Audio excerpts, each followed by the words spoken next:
লাল সবুজের স্বাধীন পতাকা। স্বাধীন দেশে স্বাধীনভাবে মতামত প্রকাশ করব। ন্যায্যতা ফিরে আসবে প্রতিটি মানুষের ঘরে। বৈষম্যের দিন শেষে উঠে আসবে মুক্তির নতুন সূর্য। কিন্তু প্রত্যাশার আলো ফোটার আগে বাকশালী অন্ধকারে ছেয়ে গেল বাংলাদেশ। নতুন করে অধিকারের প্রশ্নে দাঁড়িয়ে গেল মানুষ। ৭৫-এ পাল্টে গেল প্রেক্ষাপট। স্বাধীনতার পর বদলে যাওয়া বাংলাদেশে বহুদলীয় গণতন্ত্রের সুবাতাস বইতে শুরু করল। সেই মাহেন্দ্রক্ষণে তরুণদের সামনে উচ্চকিত হয় নৈতিক মূল্যবোধ ও যোগ্য নাগরিক তৈরির দাবি। এই বাস্তবতায় ১৯৭৭ সালের ৬ ফেব্রুয়ারি ঢাকা বিশ্ববিদ্যালয়ের কেন্দ্রীয় মসজিদ থেকে যাত্রা শুরু করে বাংলাদেশ ইসলামী ছাত্র শিবির। নবতর এই যাত্রায় বাংলাদেশের শিক্ষাঙ্গনে নতুন ধারার ছাত্র রাজনীতির সূচনা হয়।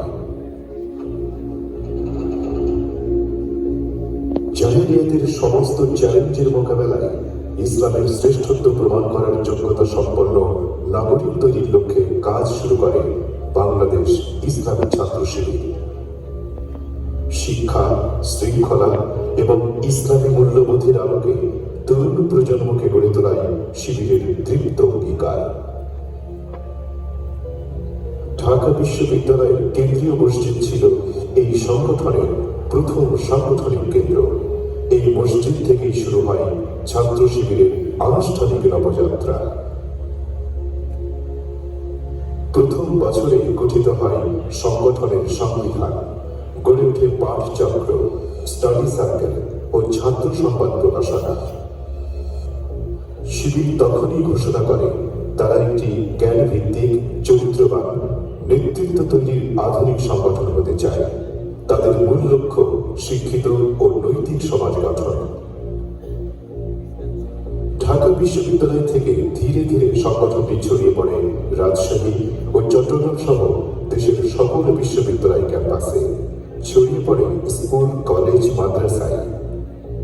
৮০ থেকে ৯০ দশকে ইসলামী ছাত্র শিবির প্রতিষ্ঠা করে পাঠাগার, পরীক্ষার প্রস্তুতি ক্লাস, দরিদ্র ছাত্রদের সহায়তা, রক্তদান কার্যক্রম।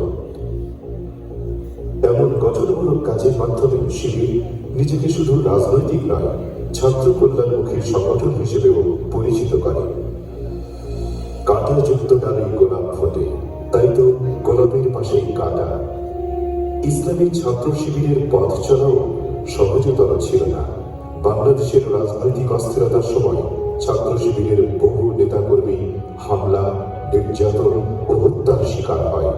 বিভিন্ন সময়ে আইন শৃঙ্খলা বাহিনী, প্রতিদ্বন্দ্বী রাজনৈতিক সংগঠন, ক্যাম্পাস ভিত্তিক চ্যালেঞ্জ এবং হামলার শিকার হয় ইসলামী ছাত্র শিবির। শিবিরের শত শত নেতাকর্মী হয়রানি, গুম, রিমান্ডে নির্যাতন ও বিচার বহির্ভূত হত্যার শিকার হয়েছেন।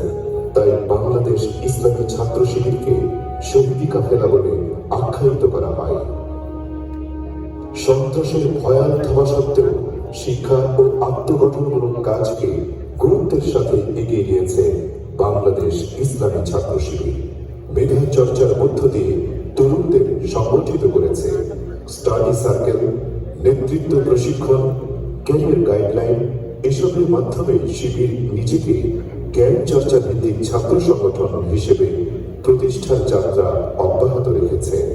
দেশব্যাপী তাদের সামাজিক উদ্যোগেও যুক্ত হয়েছে লাখো সাধারণ শিক্ষার্থী। সময় বদলে গেছে, বিশ্বায়নের চরম উৎকর্ষ